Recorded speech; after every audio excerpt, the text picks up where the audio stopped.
After a good couple of weeks of holiday, we're back on the hunt.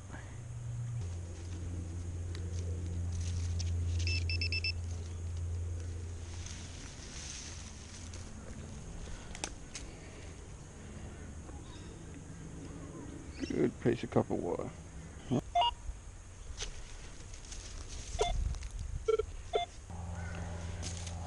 Rusty nail. Hi, Rusty.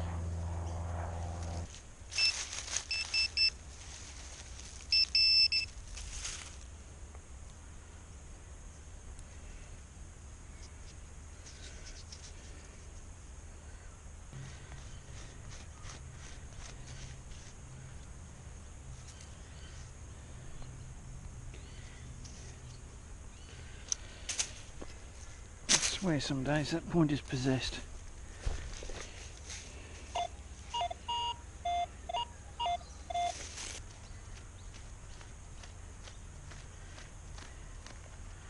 Oh, I was hoping that was going to be a coin then. Just a little tint of it.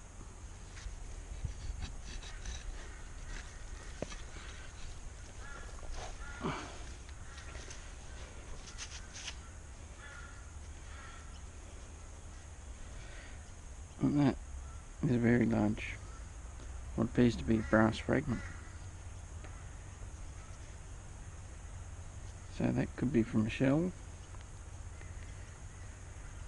I'll have to clean it up, have a look when we get home. Very heavy. Sweet.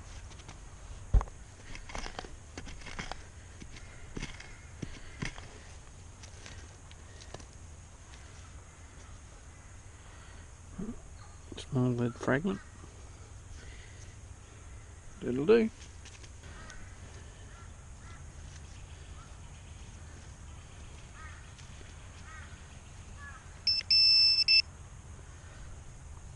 Small cut off of brass.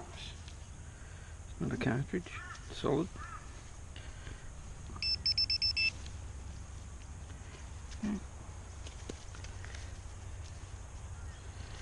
Another metal shaped wedge.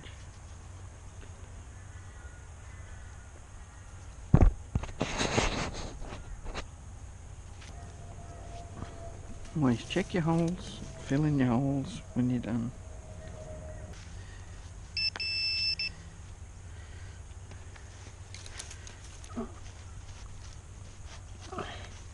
That's an odd sod.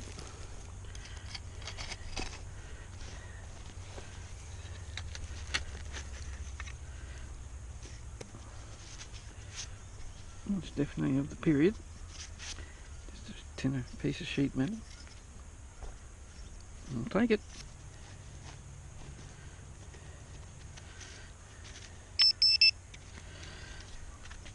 Another odd shaped piece of metal.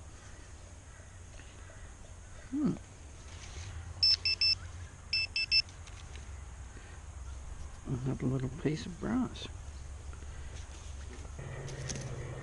There's another. They're almost like pins.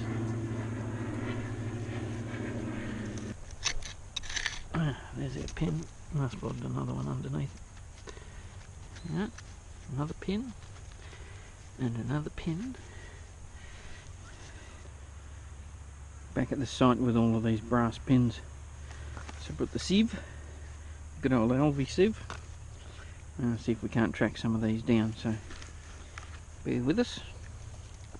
You never know what's hiding in amongst these things. There could be something interesting. Oops.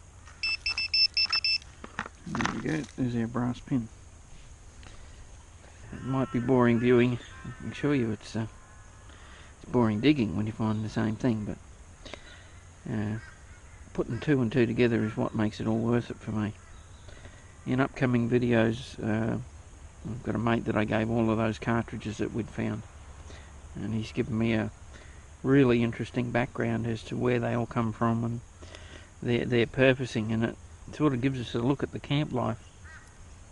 At the end of the war you had to be demobbed, and most of the time it worked on a system of numbers basically, so you were waiting for your numbers to come up.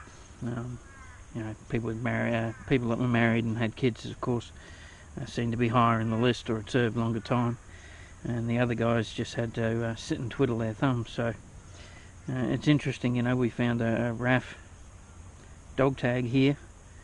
It's an infantry camp, so you know, all and sundry were coming back here from different parts of the world from doing their service, and the things we're finding is reflecting that. So in future episodes I'll have a wrap up of all of those cartridges, and each of them tells a story. Okay, well, we've probably picked up a dozen of those brass pins, and we're probably 6 foot away, and I just found a brass nail. So one wonders whether this isn't what they're cutting these pins from. And we just found that little piece. To me it looks like a projectile that's had the lead melted out, and then it's been flattened and split. And this all continues with the story of what they were doing when the war ended. We know that these people were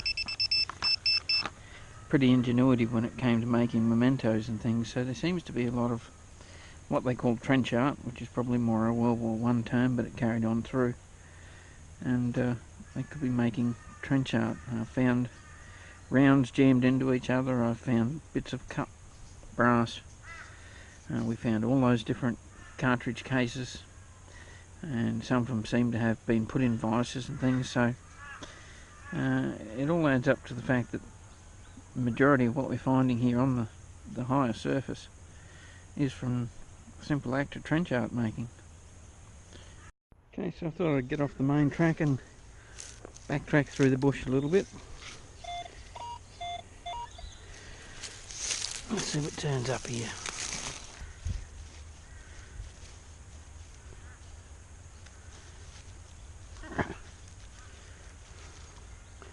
Piece of steel plate. Oh, that's not very handy, is it?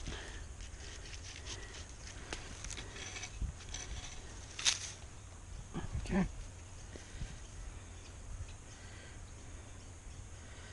Little brass clip.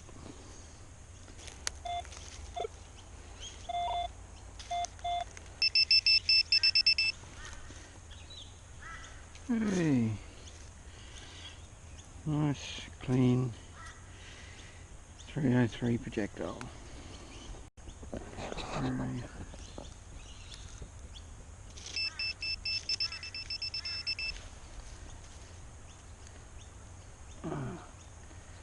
Another headlight bulb.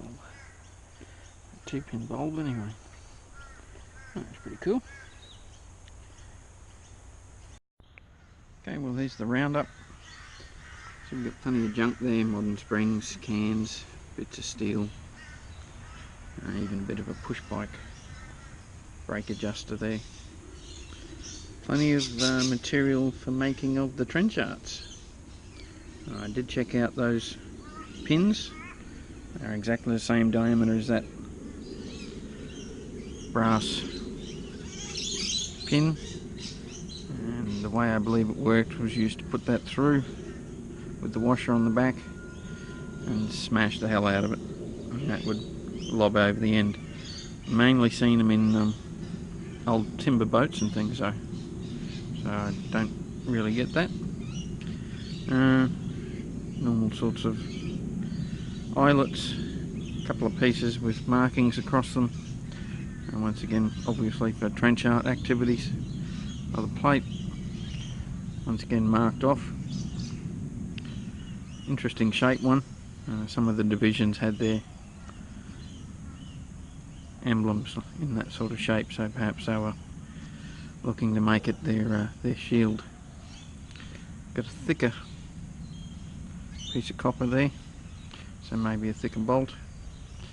Push bike cap. A 2-pin brake light bulb. Tiny little wedge, looks like it's made of zinc. That's pretty interesting. Alright, this piece, I can't really confirm now that it is a projectile body. Certainly does look it. Now that I've cleaned it up, it just doesn't look right. But still, an interesting bit. Projectile. Projectile 303, unfired. It's just been in the wars, and obviously the steel core's rusting out.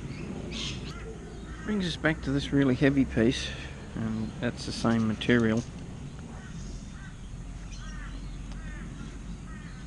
Whether it's been fired or not.